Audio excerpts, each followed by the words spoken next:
Welcome दोस्तों। आज हम लोग बिहार बोर्ड के 10वीं क्लास के ज्योग्राफी के यानी भूगोल के इकाई 1 का पहला चैप्टर भारत संसाधन और उपयोग को पढ़ेंगे। यह पार्ट 1 है। पार्ट 2 जल्द ही अपलोड कर दिया जाएगा और जिस दिन यह चैप्टर समाप्त होगा उस दिन वीडियो के डिस्क्रिप्शन में एक लिंक दिया जाएगा। उस लिंक पर क्लिक करके आप पीडीएफ को ओपन कर सकते हैं, इस पीडीएफ को पढ़ सकते हैं। तो इकाई 1 है। इस पाठ में हम लोग भारत के संदर्भ में इसके संसाधन को पढ़ेंगे और उन संसाधनों के क्या उपयोग है उसको पढ़ेंगे। चूंकि आज फर्स्ट क्लास है तो आज हम लोग भूगोल के बारे में कुछ बेसिक नॉलेज है, उस नॉलेज को जान लेते हैं। भूगोल का पिता किसे कहा जाता है? तो हिकेटियस को भूगोल का पिता कहा जाता है और इरेस्टोस्थनीज ने सर्वप्रथम जियोग्राफिका शब्द का प्रयोग किया था। तो भूगोल का पिता किसे कहा जाता है? हिकेटियस को। याद कर लीजिएगा, हिकेटियस 10 बार कहिएगा तो याद हो जाएगा। तो भूगोल के पिता हिकेटियस हैं और इरेस्टोस्थनीज ने सबसे पहले जियोग्राफिका शब्द का प्रयोग किया था तथा यूनानी विद्वान पाइथागोरस ने बताया कि पृथ्वी चपटी नहीं है। तो सबसे पहले पाइथागोरस ने बताया था कि पृथ्वी चपटी नहीं है और पाइथागोरस प्रमेय आप लोग मैथ में पढ़े ही होंगे, जिसमें त्रिभुज के बारे में इसमें बताया गया है। पाइथागोरस एक मैथमेटिशियन थे, एक गणितज्ञ थे और यह यूनान के रहने वाले थे। इसी ने बताया था कि पृथ्वी चपटी नहीं है, यानी पृथ्वी गोल है। लेकिन गोल है तो पूरी तरह से गोल नहीं है, वह संतरे के जैसा गोल है। तो सबसे पहले यूनानी विद्वान पाइथागोरस ने बताया था कि पृथ्वी चपटी नहीं है। भूगोल किसे कहते हैं? तो भूगोल पृथ्वी का वर्णन है। कोई पूछे कि भूगोल से क्या समझते हैं या भूगोल क्या है, तो आपको जवाब देना है भूगोल पृथ्वी का वर्णन है। पृथ्वी के बारे में हम लोग जो कुछ भी पढ़ते हैं वही भूगोल है। उसी को जियोग्राफी कहा जाता है, उसी को ज्योग्राफी कहा जाता है। तो भूगोल वही ज्योग्राफी होता है और ज्योग्राफी शब्द का यानी जियोग्राफिका शब्द का सबसे पहले प्रयोग जो थे वह इरेस्टोस्थनीज ने किए थे और इसी जियोग्राफिका शब्द से ही ज्योग्राफी बना हुआ है। यानी ऐसा शास्त्र जिसमें पृथ्वी के ऊपरी स्वरूप और उसके प्राकृतिक विभागों जैसे पहाड़, महादेश, देश, नगर, नदी, समुद्र, झील, वन आदि का अध्ययन करते हैं भूगोल कहलाता है। जिस शास्त्र में यानी जिस पुस्तक में हम लोग पहाड़ के बारे में, महादेश के बारे में, देश के बारे में, नगर के बारे में, नदी के बारे में, समुद्र, झील, वन के बारे में अध्ययन करते हैं उसे भूगोल कहते हैं। और यह जो ज्योग्राफी है, इस ज्योग्राफी में टोटल के बारे में हम लोग अध्ययन करेंगे। इस ज्योग्राफी में पहाड़ के बारे में, महादेश, देश, नगर, नदी, समुद्र, झील सबके बारे में अध्ययन करेंगे। सबके बारे में जो 10th क्लास में दिया हुआ है उसको अध्ययन हम लोग एक सीरियल से पढ़ेंगे। इसको पढ़ लीजिएगा तो भूगोल आपका लगभग कंप्लीट हो जाएगा। इसलिए हमारे साथ जुड़े रहिए और भूगोल को शुरू से लास्ट तक पढ़िए। आपका भूगोल बिल्कुल पूरी तरह कंप्लीट हो जाएगा। संसाधन का महत्व, क्योंकि चैप्टर ही है भारत संसाधन और उपयोग, तो संसाधन के बारे में हम लोग जानेंगे। संसाधन के क्या महत्व हैं, उनके क्या उपयोग है, इसके बारे में जानेंगे। संसाधन किसे कहते हैं? तो उपयोग में आने वाली प्रत्येक वस्तु को संसाधन कहते हैं। जैसे कागज उपयोग में आता है अतः कागज संसाधन है। मोबाइल उपयोग में आता है, मोबाइल संसाधन है। लकड़ी उपयोग में आता है, लकड़ी संसाधन है। यानी जिस वस्तुएं हमारे उपयोग में आती हैं, जो वस्तुएं हमारे उपयोग में आती हैं वह सभी संसाधन है। कपड़ा, मोबाइल, टेलीफोन, कंप्यूटर से लेके हर एक चीज, मिट्टी, खनिज, वन जीव, वनस्पति, जलीय जीव, जल, वायु, हवा, सूर्य का प्रकाश, यह सभी क्या है? संसाधन है। तो उपयोग में आने वाली प्रत्येक वस्तुएं संसाधन कहलाती है। अतः अगर कोई संसाधन की परिभाषा पूछे तो आपको बताना है उपयोग में आने वाली प्रत्येक वस्तुएं संसाधन है। मानव भी एक प्रकार का संसाधन है। जैसे भूमि, मृदा, जल और खनिज भौतिक संसाधन है। यानी जो निर्जीव चीज है वह भौतिक संसाधन होंगे और जो सजीव चीज होंगे वह जैविक संसाधन होंगे। जिसमें भूमि, मिट्टी, जल और खनिज। खनिज जिससे धातु प्राप्त करते हैं, जैसे लोहा प्राप्त करते हैं या सोना, चांदी, एल्युमिनियम, तांबा, ये सब प्राप्त करते हैं। तो भूमि, मृदा, जल और खनिज यह सब भौतिक संसाधन है तथा वनस्पति जिसका मतलब जंगल, और वन जीव, वनों में रहने वाले जीव को वन जीव कहा जाता है, और जलीय जीव, जलों में रहने वाले जीव को जलीय जीव कहा जाता है, जिसमें मछली से लेकर मगरमच्छ तक आते हैं। यह सभी जैविक संसाधन है। एक भूगोलविद है जिनका नाम जिमरमैन है। जिमरमैन ने कहा था कि संसाधन होते नहीं है, संसाधन बनते हैं। इसको याद कर लीजिएगा, ऑब्जेक्टिव में हमेशा पूछा जाता है कि किसने कहा था संसाधन होते नहीं संसाधन बनते हैं। तो भूगोलविद जिमरमैन ने कहा था संसाधन होते नहीं संसाधन बनते हैं। संसाधन के प्रकार। अब हम लोग संसाधन के प्रकार जानेंगे। संसाधन के कितने प्रकार होते हैं, तब विभिन्न आधार पर संसाधन के प्रकार को समझने का प्रयास करेंगे। तो हम लोग सबसे पहले जानते हैं उत्पत्ति के आधार पर संसाधन कितने प्रकार के होते हैं। तो उत्पत्ति के आधार पर संसाधन दो प्रकार के होते हैं। एक होता है जैव संसाधन और दूसरा होता है अजैव संसाधन। जैव संसाधन किसे कहते हैं, तो ऐसे संसाधन जिसकी प्राप्ति जैव मंडल से होती है, यानी जीवों से होती है, उसे जैव संसाधन कहते हैं। तथा जिसकी प्राप्ति निर्जीव वस्तुओं से होती है उसे अजैव संसाधन कहते हैं। जैसे मनुष्य सजीव है, वनस्पति यानी पेड़ पौधे, मत्स्य यानी मछली, पशुधन एवं अन्य प्राणी समुदाय, यह सभी जैव संसाधन है। और जो निर्जीव वस्तुएं होती हैं वह सब अजैव संसाधन कहलाती हैं। जैसे चट्टानें हो गई, यानी पृथ्वी की जो कठोर परतें होती हैं उसी को हम चट्टान कहते हैं। जो पथरीला होता है चट्टानें, उसके बाद धातु और खनिज, यह सभी अजैव संसाधन हो गया। नेक्स्ट, उपयोगिता के आधार पर संसाधन कितने प्रकार के होते हैं। तो हम लोग उपयोग करते हैं, तो उपयोगिता के आधार पर संसाधन दो प्रकार के होते हैं। एक ऐसा संसाधन होता है जो समाप्त हो जाता है, और एक ऐसा संसाधन होता है जो पृथ्वी पर से समाप्त नहीं हो सकता है। तो उसी आधार पर संसाधन दो प्रकार के होते हैं। एक नवीकरणीय संसाधन होता है और दूसरा अनवीकरणीय संसाधन होता है।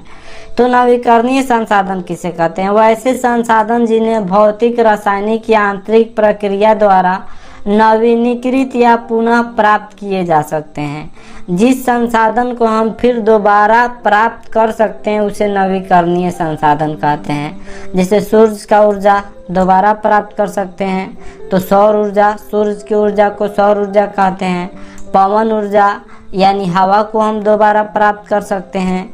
जल को दोबारा प्राप्त कर सकते हैं, यानी जल विद्युत जो है वह इसे हम दोबारा प्राप्त कर सकते हैं। जल से जो बिजली बनता है उसको हम दोबारा प्राप्त कर सकते हैं। यह समाप्त होने वाला नहीं है।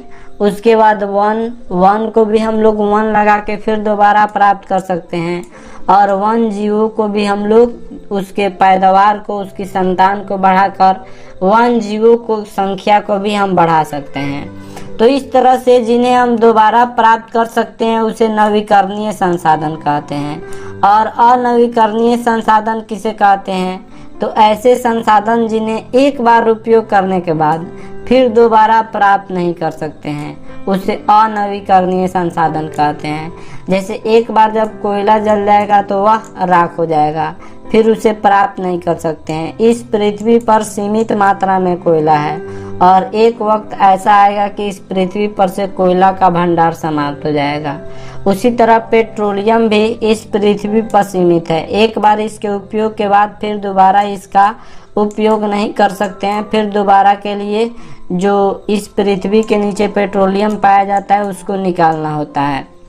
अतः कोयला को भी हम दोबारा प्राप्त नहीं कर सकते हैं, पेट्रोलियम को भी दोबारा प्राप्त नहीं कर सकते हैं, और यह सभी एक न एक दिन समाप्त होने वाला है। इसलिए संसाधनों का हमें विवेकपूर्ण उपयोग करना चाहिए ताकि आने वाले भविष्य के लिए भी कोयला को हम सुरक्षित रख सके और पेट्रोलियम को भी कोयला के लिए सुरक्षित रख सके। नेक्स्ट है स्वामित्व के आधार पर। स्वामित्व का मतलब मालिक के आधार पर संसाधन के कितने प्रकार होते हैं। तो मालिक के आधार पर यानी मालिकाना हक के आधार पर, स्वामित्व के आधार पर, अपने कब्जा के आधार पर संसाधन चार प्रकार के होते हैं। पहला है व्यक्तिगत संसाधन। तो ऐसे संसाधन जो किसी खास व्यक्ति के अधिकार में होता है उसे व्यक्तिगत संसाधन कहते हैं। जैसे आप अपने हाथ में मोबाइल लिए हैं, मोबाइल पर सिर्फ आपका अधिकार है, किसी खास व्यक्ति का अधिकार है या आपके मम्मी पापा का अधिकार है। तो किसी खास व्यक्ति का अधिकार जिस पे होता है उसे व्यक्तिगत संसाधन कहते हैं। जैसे आपका घर है, इस पे सिर्फ आपके जो है पापा जी या आपके दादाजी का अधिकार होगा। तो जो किसी खास व्यक्ति का अधिकार क्षेत्र में होता है उसे हम व्यक्तिगत संसाधन कहते हैं। जैसे खेत होगा आपका, वह भी आपके अधिकार में होगा। घर होगा या आपका बाग बगीचा होगा, या फिर कोई मछली पालने के लिए तालाब खुदवाता है खेत में, या फिर कुआं होता है जिससे पानी पिया जाता है, तो आप भी अपने खेत में कुआं खुदवा सकते हैं। तो इस पे सिर्फ आपका अधिकार है। तो जिस संसाधन पे किसी खास व्यक्ति का अधिकार होता है उसे व्यक्तिगत संसाधन कहते हैं। नेक्स्ट है सामुदायिक संसाधन किसे कहते हैं। तो ऐसे संसाधन जिस पर किसी खास समुदाय का अधिकार होता है उसे सामुदायिक संसाधन कहते हैं। जैसे गांव में चारण भूमि यानी पशुओं के लिए चारा के लिए जो भूमि होती है वह किसी खास समुदाय के लिए हो सकती है, अतः वह सामुदायिक संसाधन हो गया। या फिर जो है कोई भी चीज हो गया, जैसे यहाँ पे वह पशुओं के लिए है तो सामुदायिक संसाधन हो गया, उसमें किसी का भी पशु जाके चर सकता है, अतः इसमें सभी लोगों का अधिकार होता है। जो सामुदायिक संसाधन होता है इसमें सभी लोगों का अधिकार होता है। जैसे गांव में शमशान घाट होगा जहाँ मुर्दे को फूका जाता है या उसका अंतिम संस्कार किया जाता है। जो कोई भी मर जाता है उनका अंतिम संस्कार शमशान घाट में किया जाता है। तो इस पे सिर्फ हिंदुओं का अधिकार होता है, संपूर्ण हिंदुओं का अधिकार होता है। तो हिंदू भी एक प्रकार का समुदाय है, अतः यह सामुदायिक संसाधन हो गया। उसके बाद मंदिर या मस्जिद परिसर, यह भी सामुदायिक संसाधन है। या सामुदायिक भवन, जिसमें जो है सामुदायिक भवन एक तरह का भवन होता है जिसमें लोग जो है जाकर आराम करते हैं या रह सकते हैं। यह भी एक प्रकार का भवन है जिसमें भेदभाव नहीं होता है। या तालाब जिसमें कोई भी पानी पी सकता है, या खेल का मैदान, यह सभी जैसे खेल का कोई भी मैदान हो सकता है जिसमें कोई भी जाकर खेल सकता है। तो यह सब किसी खास समुदाय के अधिकार क्षेत्र में होता है तो उसे सामुदायिक संसाधन कहते हैं। नेक्स्ट है राष्ट्रीय संसाधन किसे कहते हैं। तो देश या राष्ट्र के अंतर्गत आने वाले सभी संसाधन को राष्ट्रीय संसाधन कहते हैं। जैसे सड़क पर राष्ट्र का अधिकार होता है, देश का अधिकार होता है। स्कूल पर भी देश का अधिकार होता है या किसी राज्य किसी सरकार का अधिकार होता है। सड़क पर भी किसी भी सरकार का अधिकार होता है, जैसे स्टेट गवर्नमेंट हो, चाहे राज्य की सरकारें हों या फिर देश की सरकारें हों, है तो राष्ट्रीय ही न। कोई भी चीज हो गया वह सरकारी ही है, सड़क सरकारी है, स्कूल सरकारी है, अतः राष्ट्रीय संसाधन कहलाएंगे। कॉलेज सरकारी है तो जो भी सरकारी वस्तुएं होंगी वह सभी राष्ट्रीय संसाधन कहलाएंगे। जैसे सड़क, स्कूल, कॉलेज, या सभी राष्ट्रीय संसाधन। अंतर्राष्ट्रीय संसाधन किसे कहते हैं। तो हमारे भारत के नीचे भी क्या है, समुद्री रेखा के तट है। तो जैसे समुद्री रेखा है या जो है नीचे जो है समुद्र है, तो एक फिक्स एरिया होता है कि इस एरिया के अंदर ही आप किसी भी संसाधन का उपयोग कर सकते हैं। इसके बाद के एरिया में जो भी संसाधन मिलेगा वह सब अंतर्राष्ट्रीय संसाधन होगा। वह सब यूएनओ के देखभाल में उस संसाधन का उपयोग किया जाएगा, अतः वह अंतर्राष्ट्रीय संसाधन कहलाते हैं। तो किसी भी देश के तट रेखा से 200 किलोमीटर की दूरी के बाद जो भी संसाधन होते हैं वह अंतर्राष्ट्रीय संसाधन कहलाते हैं। यानी जो समुद्री तट रेखा होती है उससे 2 किलोमीटर एरिया छोड़ के, जैसे केरल समुद्र के किनारे है तो इसका जो तट होगा इससे 200 किलोमीटर एरिया छोड़ के जो भी संसाधन मिलेगा, जैसे पेट्रोल मिल गया या पेट्रोलियम मिल गया या प्राकृतिक गैस मिल गया, कोई भी चीज मिल गया, वह सभी अंतर्राष्ट्रीय संसाधन कहलाएंगे। उस पे यूएनओ का अधिकार होता है, उस पे जो है अंतर्राष्ट्रीय एक संस्था है, उसी संस्था का अधिकार होता है। और 200 किलोमीटर के अंदर जो कुछ भी मिलेगा, चाहे वह किसी भी राज्य का तट क्यों न हो, भारत का तट होना चाहिए और वह 200 किलोमीटर एरिया के अंदर होना चाहिए, तो वह राष्ट्रीय संसाधन कहलाएंगे। और 200 किलोमीटर एरिया के बाद जो भी होता है संसाधन वह अंतर्राष्ट्रीय संसाधन कहलाते हैं। नेक्स्ट है विकास के स्तर पर संसाधन के कितने प्रकार होते हैं। तो विकास के स्तर पर संसाधन के 4 प्रकार होते हैं। पहला है संभावी संसाधन, ऐसे संसाधन जो किसी क्षेत्र विशेष में मौजूद होते हैं जिसे उपयोग में लाए जाने की संभावना होती है, उसे संभावी संसाधन। संभावी यानी संभावना को बताया जा रहा है, पॉसिबिलिटी को बताया जा रहा है। तो ऐसे संसाधन जिसका अभी तक उपयोग नहीं हो रहा है लेकिन आने वाले समय में उसको उपयोग करने की संभावना है, वही संभावी संसाधन कहलाती है। जैसे हिमालय क्षेत्र के जो खनिज होते हैं जो अभी तक इसका उपयोग नहीं किया जा रहा है, लेकिन भविष्य में क्योंकि यह अभी खर्चीला है, तब भविष्य में अगर संसाधन की कमी पड़ेगा, खनिज का कमी पड़ेगा तो फिर हिमालय को भी खोदा जाएगा। अतः हिमालय क्षेत्र के अंदर जो खनिज है वह संभावी संसाधन होंगे क्योंकि इसका भविष्य में उपयोग किया जा सकता है। या फिर जो है यहाँ पे जो है राजस्थान और गुजरात क्षेत्र में पवन और सौर ऊर्जा है जिसका उपयोग नहीं किया जा सकता है, लेकिन उसका उपयोग सौर से लगाकर उसका उपयोग किया जा सकता है। उसके बाद पवन चक्की लगाकर पवन ऊर्जा का उपयोग किया जा सकता है, लेकिन अभी ज़्यादा खर्च के कारण इसका उपयोग नहीं किया जा रहा है।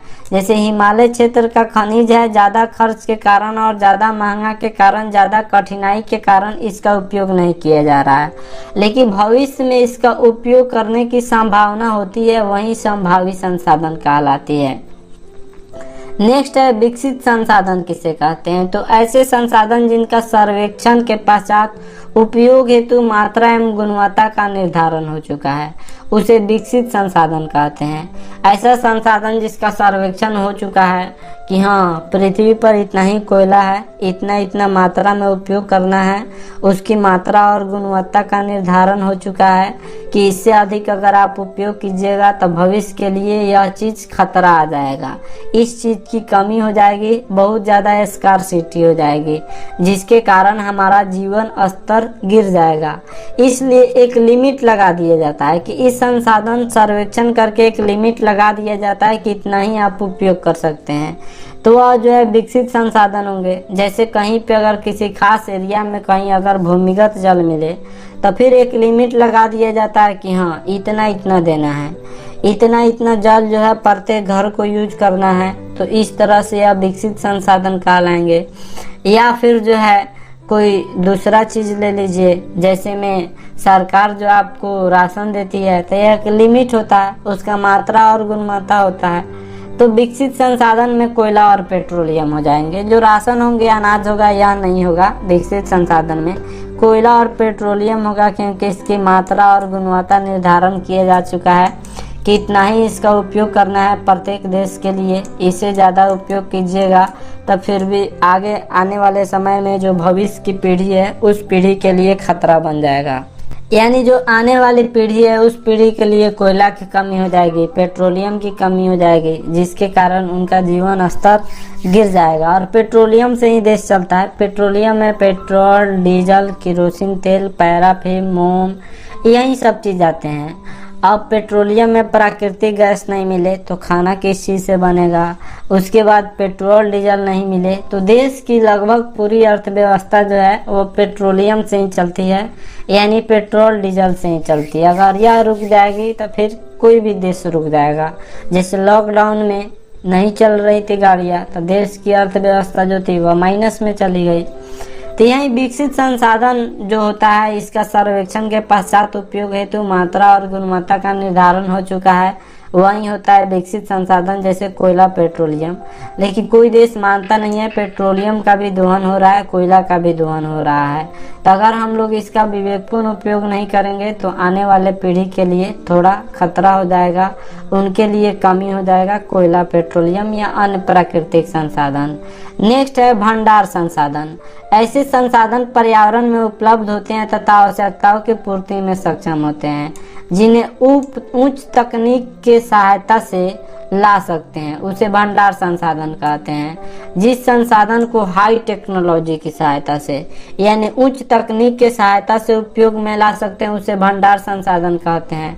जैसे हाइड्रोजन जो होता है वह काफ़ी अधिक ऊर्जा देता है, लेकिन हाइड्रोजन को उपयोग करने के लिए हमें उच्च तकनीक चाहिए, अधिक टेक्नोलॉजी चाहिए। हाइड्रोजन में बहुत ज़्यादा असीम यानी बहुत अधिक क्षमता छिपी हुई है, लेकिन उच्च तकनीक के अभाव में यानी हाई टेक्नोलॉजी के अभाव में ऐसे संसाधनों का उपयोग नहीं कर पा रहे हैं, लेकिन बाद में इसका उपयोग करेंगे तो यही भंडार संसाधन कहलाएंगे।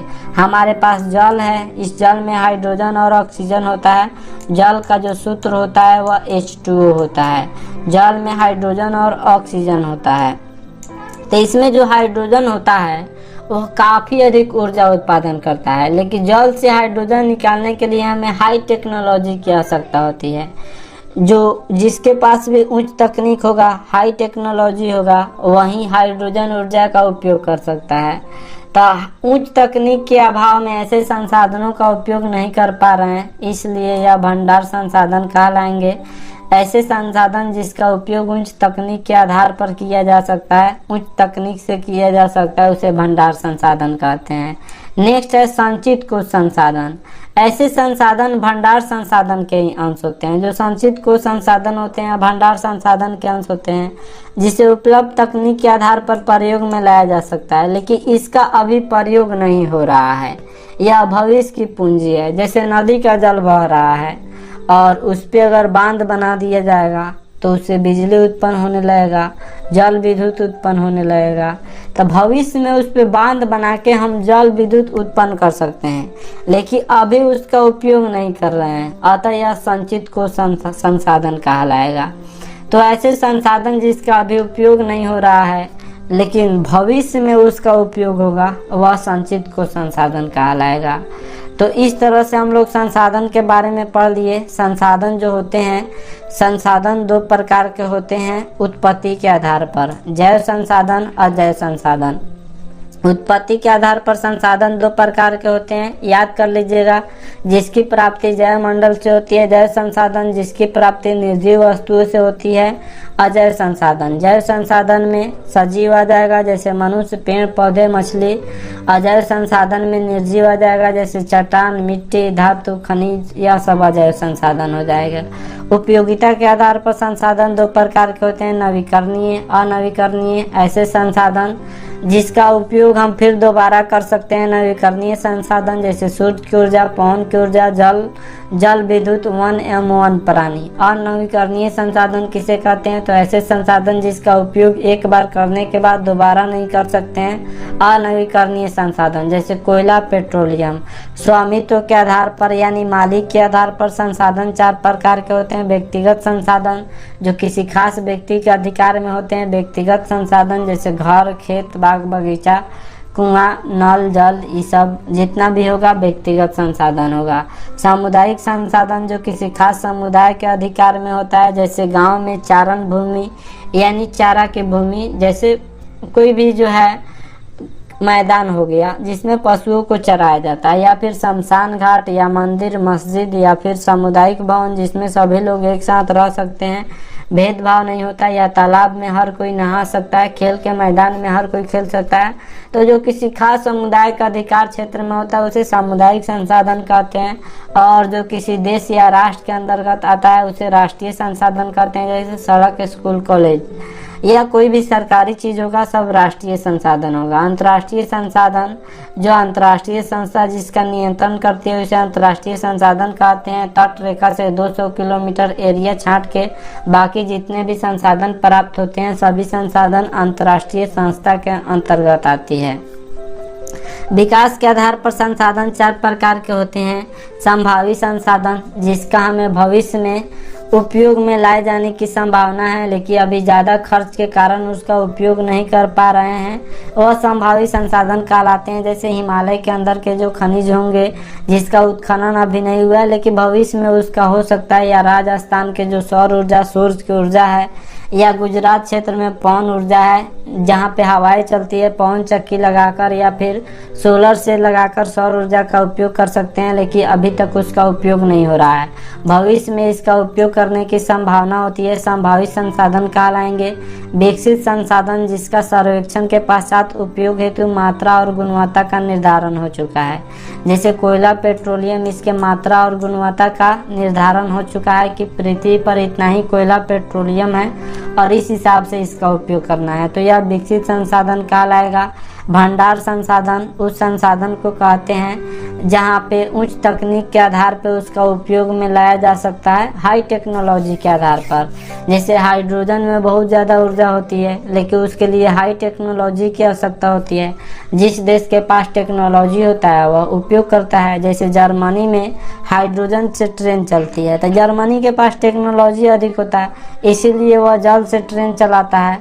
तो अधिक यह टेक्नोलॉजी के आधार पर चलती है। भारत के पास उस तरह की टेक्नोलॉजी नहीं है, इसीलिए भारत में हाइड्रोजन से यानी जल से ट्रेनें नहीं चलती है।